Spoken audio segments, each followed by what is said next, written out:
Le mois de Elul, c'est avant tout une préparation à Rosh Hashanah, mais en soi, c'est aussi un travail à part entière. L'idée même que, par le Mashal d'Al-Moazaken, que le roi se trouve dans les champs, c'est l'idée de la proximité du roi en dehors du faste du royaume, du palais. C'est-à-dire que le roi est à la portée de chacun, tout autant où chacun est dans une phase de travailleur. Le champ, c'est un endroit où on travaille. On travaille la terre, on travaille des arbres, pour que ces arbres nous donnent des fruits. Donc c'est notre travail dans le service de Dieu. Le roi se trouve dans les champs, c'est-à-dire que il est là pour nous accueillir.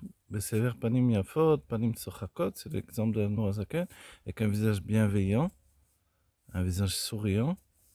En fait, c'est cette notion d'importance accordée au service de Dieu pour chacun d'entre nous.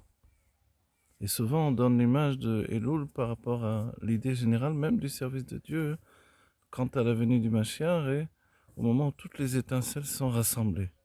En fait, dans notre vie, on s'éparpille et puis on doit rassembler les étincelles. Rassembler les étincelles, c'est se consacrer tout à coup sur le travail personnel. C'est-à-dire que il y a une image donnée par le Baal Shem Tov que quand on passe le balai, à un certain moment, il faut nettoyer le balai. Donc, c'est le moment où on nettoie le balai.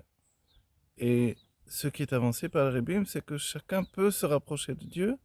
Chacun doit se rapprocher de Dieu, rajoute le Rabbi Rayatz. Et cette notion-là, c'est que, en vérité, il y a ce qui s'appelle une netinat koar, une force accordée par Dieu pour que l'on puisse se réaliser.